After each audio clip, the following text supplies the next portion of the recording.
a great entrepreneur will sit down and will brainstorm and say, okay, we should pursue this. Simultaneously, we should get this started. Hello, everyone. Welcome back to another episode of Test, Optimize, and Scale. Joined here by Charles Kropke, CEO of Windjammer, live Reg CF on Vicinity as we speak here. Going to be talking about the world of sailing. Going to be talking about the cruise market. Going to be talking about Windjammer sailing, the business model, and the investor opportunity. Charles, thanks for taking the time to join the podcast here. Thank you, Jason. And I'm ready. Yeah. So you get to work in an industry that most people dream about, at least many, myself included. I just got into sailing. How did you get involved in this space? Where did it all begin for you? Where did your career start and bring you into the creation of Windjammer? I've been an entrepreneur since I was 16 years old. And many times in the early companies, I tried to look for whatever I thought would make money and would be somewhat interesting of an industry. But I decided at a certain point in my life to reverse the search. I decided to do what I absolutely loved and then try to figure out how to make money doing it. Sure. So that led me to adventure tours, adventure expeditions, and now to adventures at sea. I was born actually on the Chesapeake Bay in Maryland, and I used to watch all the ships travel up and down the bay. So I had always this love of water, this love of sail ships. And when I was a kid, I used to look in the back of National Geographic and see these ads for Windjammer barefoot cruises. To me, it was like a dream. That was like, that's the way to go and explore the world. So it's ironic or even funny that it's led me to this point. But what we are doing right now is reviving the 60 plus year legacy history of a Miami cruise line that started the whole industry here. Windjammer Barefoot Cruises started in 1947 and closed its doors in 2007, 2008. But I never stopped the pursuit, and I chased down the ships. And in 2023, one was being auctioned, or it was supposed to be maybe bidding for it. It was owned by the government of Grenada in the lower Caribbean. And as it were, I was waiting for the opportunity, but everything in the Caribbean takes a long time, and it was just like, it was like pins and needles. And I was thinking I was going to have to really bid against a lot of players. And then the ship that I was bidding for, the Queen of the Caribbean, the Mandalay, decided to make the decision on her own. She broke anchor when her caretakers were inshore getting supplies and started barreling towards the number one tourist attraction in Grenada, the Blue Reef. Had she completed her task, she would have plowed up their number one tourist spot, and the government was furious. So they have an old British law called a private treaty that allows the government to sell without the bidding process when it's an emergency. And in this case, they decided it was an emergency, and I was the only bidder at the time, and so I bought it. I had like 3 days to fly down the Caribbean and buy it physically, but it was, and so the journey started there, and it continues to this day. Glad you dropped your schedule for that one. Got out there in 3 days.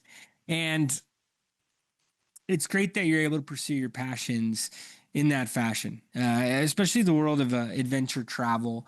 I lived at ski resorts when I was younger. I've done a lot of snowboarding. I've met people who live on boats, work on boats, charter boats. They seem to smile a bit bigger than a lot of people. And I know that's part of what you offer to your customers. Who are, the ideal customer profiles? Who is hopping on the Windjammer? Who is set to sail in years to come? So it can be anyone from a multimillionaire who doesn't necessarily identify who they are, to a mechanic who saves up all year long to go on their Windjammer cruise. Okay. It's kind of a democratic process, and it is all about people who want experiential kind of exploration. They have a little bit of childhood pirate yet in them. And we find that there's just a fascinating array of people. It is not your kind of sit down and have a gentleman, with a napkin, a white napkin across his arm with a silver plate offering you a drink. You'll turn around and call up Mashup, the bartender, and he knows what your drink is, and he'll come over and he'll hand it to you. So it is a kind of an informal process, but it is about exploration. And I think for a lot of people that is defined as luxury. Yeah. It's just not your typical designation of luxury. It's a very kind of free-spirited culture, Windjammer is. I love it. It's like you said, it's everyone. It's not just ultra high net worth. It's someone who saves up. They're choosing to do this versus just fly to an island and experience the land for a few days, or take a cruise ship with thousands of people. Right. They're really looking for that personalized experience, but in a more casual, in a more enjoyable way. Yeah, we've lost sort of that tactile experience of, bare feet on decks, swimming and just jumping off the side of the boat and swimming in crystal clear waters. As the world gets more and more advanced and technological, which is all good, Mhm. but those experiences like watching a sunset or catching a breeze or watching sails unfurl, they actually are less and less part of our life. And so people seek them out now. Oh yeah, we live online. To be able to put these devices down and just enjoy nature, really get after it in the right settings with the right people, with the right Yeah. accommodations, of course. No It's TVs on a Windjammer ship, by the way. No okay. TVs. Okay. No. No one's staying in their You'll stateroom. have Wi-Fi if you need it, but there are no TVs. Good to disconnect. They don't need to be on Right. Netflix while out there. I appreciate that. And what about the investment opportunity around it? Making these customers, passengers happy. Why are investors interested? Why are investors moving forward around stock, around securities in Windjammer, in the sailing industry as a whole? So first thing is that demand is soaring, especially for experiential travel. It's 3 times the rate of growth of all the rest of the travel industry.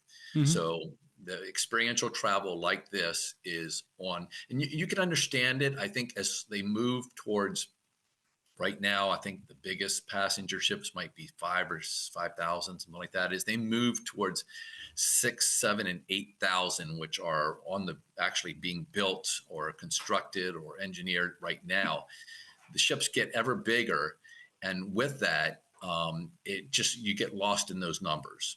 Mm-hmm. And so on our ships, the maximum that are going to be on our ship will be 175 people. It'll usually be less. With Mandalay, it's maximum that it can hold is 70 passengers. So there's a lot more intimacy. We Mm-hmm. can get into smaller ports. We can get into little harbors and places that the big ships can't even dream of getting close to.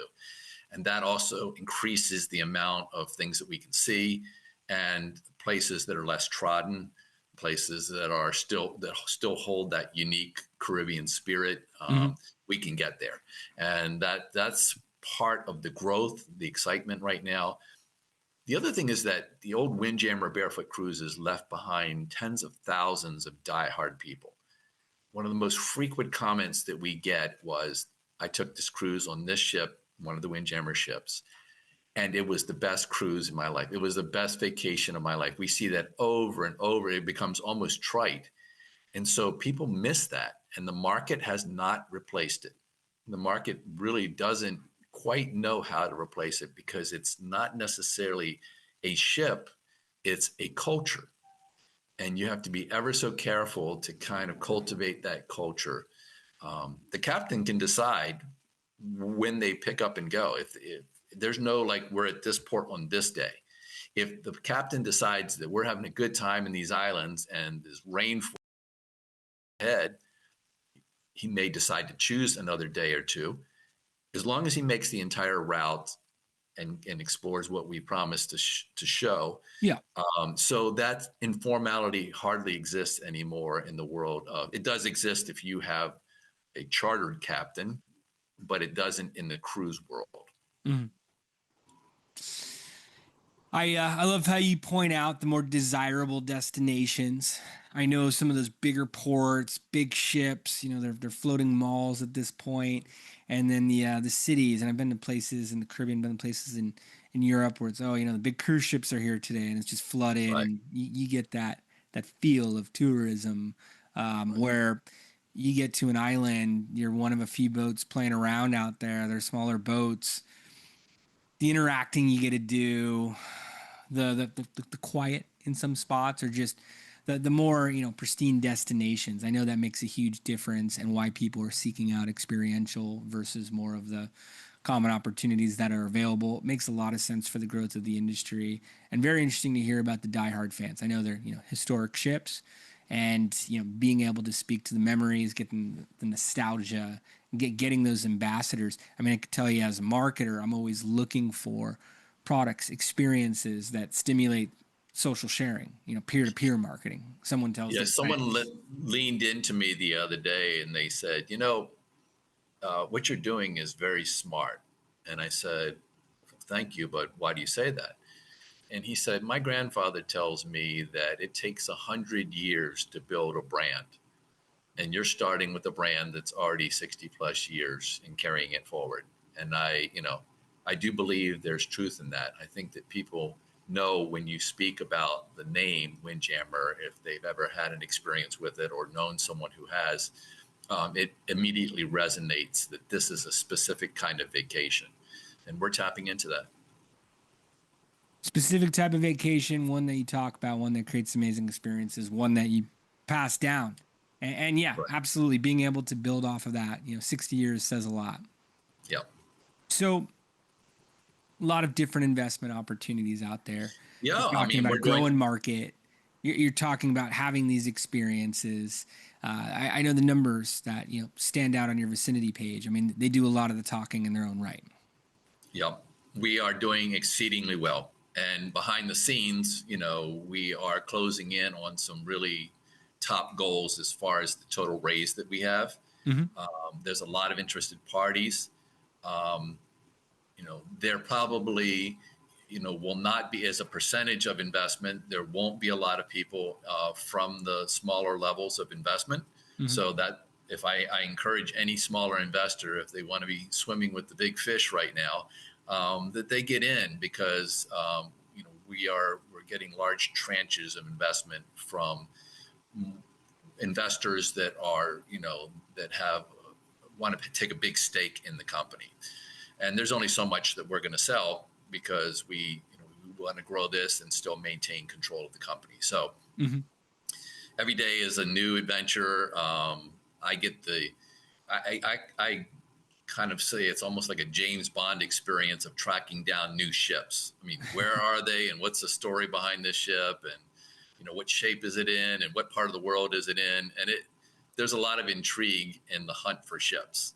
And so I'm enjoying the hell out of that right now as we cast about to find the ships that will kind of create the fleet that we want. It's hard to top the Mandalay. Uh, she was built in 1923. Mm-hmm. She was a gift by E.F. Hutton to his wife, Marjorie Merriweather Post Cereals, General Foods. And then it did a stint owned by Columbia University where she did a million ocean miles and proved the continental drift theory, the tectonic plate theory. So she's probably one of the most important scientific ships on the planet now, maybe along with the Calypso. of discovery and knowing the sea. And then she did a long stint with Windjammer Barefoot Cruises before she ended up in our hands. And she's undergoing a massive restoration down in Trinidad right now. And I know by investing, there are different perks depending on the investment level you come in at, Yes. and you could get permanent name recognition on the Mandalay. Yes, you can do that. And also, the culture of our company is we are loyalists. Mm-hmm. We prize key employees. We prize the investors who decide to vote on us and come with us. And we make sure to always pay attention to who they are and to remember that they cast their net with us. And so we are, we will definitely recognize those people. They will be VIP for as long as we run this company. So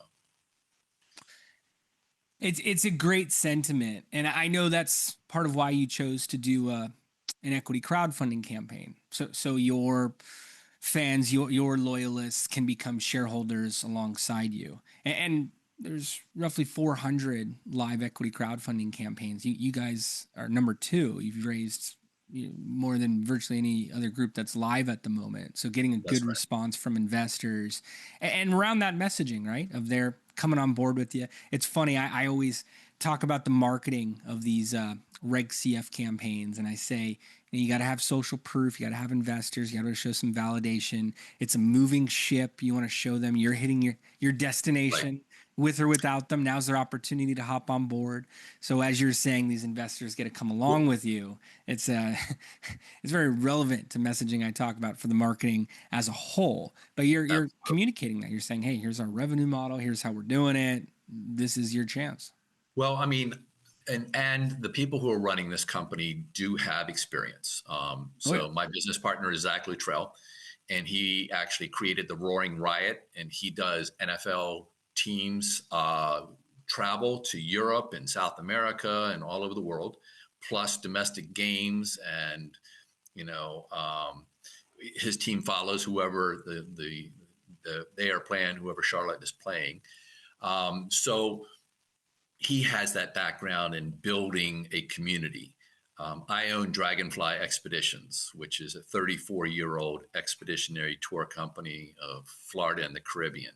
So I've done this for a long time. I have personally owned it 24 years. I bought it when it was 10 years old.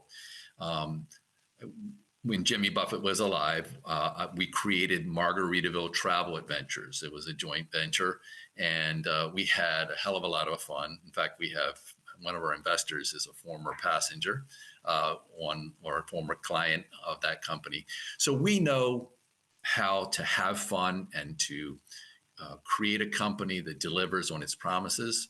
And so this is probably the most exciting project of my life. It's a great opportunity that you open up for everybody to share in that as well, too. I mean, a big part of equity crowdfunding is being able to say you're an owner in the company. So being able to say, hey, I'm an owner in Windjammer, I'm an owner in the Mandalay, being able to talk about in that fashion, I think really adds a whole nother aspect to anyone getting involved, as well as more of a drive to get them on the ship if they're not already. And believe me, they're going to be treated like an owner. I mean, I say, the VIP status is not it's not a pie dream. It is, we deliver on that. We're going to identify when one of our investors is on board. Mm-hmm. And I don't care if they started with $2,500, which is the lowest level, or whether they put millions in, which we have too. We recognize that they put their faith in us, and we are not going to let them down. Mm. You guys have the track record to show it with this company, with past companies, 60-year-old brand, 100-year-old ship. I mean, it's definitely 102 years old. She's gotten over the 100 mark. Yeah. Yeah. Yeah, she's incredible. A beauty. She's really a beautiful ship. Beautiful lines. There's an aura when you stand on the deck of Mandalay. Mm-hmm. It has this feel that how much history has passed across her decks, And we're hoping to have the same kind of thing with our future ships. We are looking at one other ship that once belonged to Windjammer, the only other one that's still afloat on the planet. It's in Portugal right now. We're seeing if we can acquire it and restore it. So there's a lot of repurposing, and there's a lot of maritime historical preservation involved in our model. What's interesting about our model, though, is that we take ships that pretty much the rest of the market doesn't want or doesn't value at a high level of price because they're older ships. And we have a culture that they fit in. So it allows us as a business to get involved, to increase the number of itineraries and ships that we have without the costs of new construction and the major building costs for new cruise ships, which is soaring around the planet. Yeah. Having said that, we do the restoration and we make sure that our ships are SOLAS compliant. That means safety of life at seas.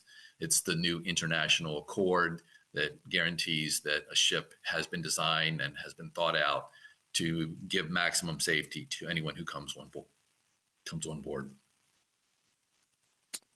So with the model, you're seeking out the best new ships, like you said, going near and far, looking at the history, looking at the type of experience you could provide. You don't have to pay for construction. Those costs are soaring. So based on your positioning, you have all types of deal flow for expansion.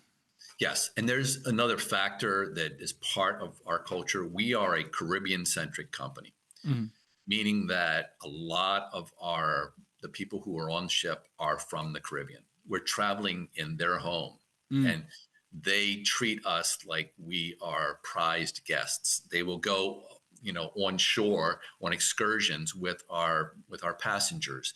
They take care of them. They look out for them. They give them advice on where to go and what to do. They become part of the family. So it's a very interesting, there's not that separation that you would have between the employees of the company and the clients or customers. It kind of blends and they become very close. So we honor that. We want to make sure as we travel through the Caribbean that we do the best to present the Caribbean. We do the best to make sure that our footprint on the Caribbean is not going to be creating problems, and that we show love back to such a beautiful region. So in the Caribbean, we're talking about East and West. So all the islands. So our territory is the Bahamas, and then the archipelago starting with Cuba and going all the way down the eastern side to Trinidad, Tobago, and then across the top of South America, like Margarita Island in Venezuela, should that country shake off the yoke of its dictatorship. And then to the Sandblast Islands of Panama, up through Costa Rica, to Belize, that beautiful country, Honduras, and then the Yucatan of Mexico. So that big basin with all the islands that are in between it, Jamaica and Caymans, and that is the territory of our company, and that's all we're going to do. We're not heading to the South Pacific. We're not going to be in Europe. We are a Caribbean-centric company. It's such a beautiful area. You're making me think back to going to the ABC Islands and going to the Grand Cayman, some of these spots that you're mentioning. I mean, it's pretty endless what you could explore there. And like you said, having the team members be able to provide these adventures with the insights, with their passion, with their connectedness to the Caribbean, being able to add, their perspectives. That's what really makes or breaks a trip, right? Is who you meet and what they share.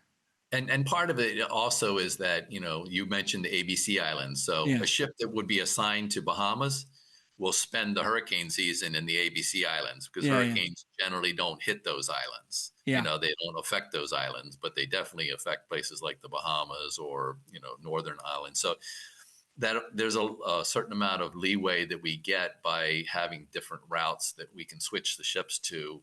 and to be out of harm's way when, some of that, in Florida, we just sit there and watch during the season when one after another gets tossed across the Atlantic out of the Sahara.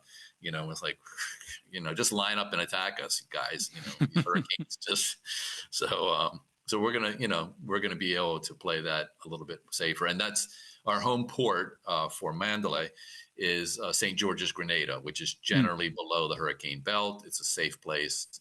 It's a beautiful place, and we're hoping to even affect bringing it back to life. It is. When the big cruise ships hit Grenada, they built a port around the corner, some big concrete bunker with a concrete mall. And they abandoned this circular harbor with British colonial buildings. And we want to do our best to bring life back to that sector. So we're doing everything that we can to figure out how we can affect, changing that area. So, we have other goals within the places that we travel. I'd love to check out the British colonial island, infrastructures, not just be at a concrete mall, concrete slab. Right. It's good you guys are pushing for the history of it, and there's such fun topics to speak about. I can name other islands I've been to. I mean, just bringing it up to people, travel. It takes you there mentally. Right. Boating, not just a big gigantic ship where you're in a little stateroom as much as being part of the whole sailing process, and for similar if not cheaper prices at that, and much different prices than some of the charters that we'll see on reality shows or things like that. Right. The experience you're offering is very unique. Yeah, people don't realize, but actually Windjammer, the brand, created story time, which is where the captain gathers everybody and tells stories of the islands or tells colorful stories of anything, something personal, something that happened on a previous trip, something about pirates, something about the landscape, the geography.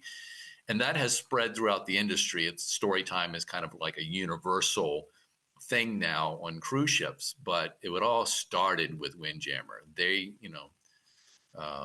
sort of Miami is the hub in North America for the cruise business. Right. And Windjammer preceded every company that's here. It was started in 1947. Everyone else came after. So you guys developed the game. I love it. And been on boats where story time was taking place. It's cool to think you guys created that on top of finding the tectonic plates. Right. Yeah, on top of that. So, to the podcast title of Test Optimize Scale, you've been very successful at creating Windjammer and creating these experiences for guests. What would you recommend for other founders who are tuned in? What should they test out towards their model? You talked a lot about product selection. What words of wisdom, what thought leadership could you provide to the audience? Some of it is timing, which you can't really do much about. Timing, is either there or it's not there. We were very fortunate to find Vicinity Capital. They have been excellent partners. They're super sharp. They have their game together. They have, and they're not afraid to tell us, well, we don't think this is a good idea. You should go in this direction. So that's been fortunate. The crowdfunding thing has been fortunate for us. It has been very, very successful. But any kind of fundraising that entrepreneurs are doing is a process of just getting the ball rolling, and even smaller investors create a sense of excitement, and they create a buzz, and others want to get involved in something that is becoming a success. So I think the crowdfunding position of crowdfunding, which didn't exist before, allowing people to get involved who were not necessarily investors that had been vetted by financial companies, smaller amounts. It has changed the market, and it has allowed some businesses that previously would not have been started to get their grounding. For us, I always knew that Windjammer needed to raise capital because in its previous iteration, it was the other form of building a company they call bootstrapping. Mhm. Bootstrapping is when you start and then you go as you can raise the money. It's the old fashioned way. You build it, but it takes decades what one can do in a year or two by raising capital from some kind of a market. The other thing I like about the smaller investments that we can get through crowdfunding is that you don't become prey to the other creatures out there, which are very aggressive VCs that want to take majority plus of your shares and control the whole deal. And then you're really no longer in the position of running the company that you dreamed of putting together. So, and I've had a lot of experience over decades with with VCs and with the aggressiveness that they present. And not saying they're all bad, but we prefer informed investors, people who have good financial acumen, but also have a passion for what we're doing. And we're willing to turn down investors who don't fit that format. We don't, we're looking for the right group of people. And God, did we get them? We definitely got them. So, And what about optimization? Not everything works right out of the gate, right at the start, right out of the port, if you will. You've done a very good job at shifting, pivoting over the years, being able to manage the operations to a point of effectiveness. What tips would you have in terms of optimizing? I would say in order to really optimize, you need to have a lot of if you're fishing, you need to have a lot of lines out in the water. Yes. I think that a great entrepreneur will sit down and will brainstorm and say, okay, we should pursue this simultaneously. We should get this started. A lot of people have criticized me over the years that said, hey, you said you were going to do this, and it's been 2 years and you haven't done it. And I'm like, no, the life of an entrepreneur is very different. When you say you're going to do something, the vision you might have might be a 5-year vision or a 10-year vision. And so we cast out a lot of different things, both in the ships that we're looking to acquire. Certain things are set, like the territory we're operating in and the culture we have. We know what those are. But in the areas of business and what we're looking to do, we have some exciting ventures already in lining up music groups and sports affinity.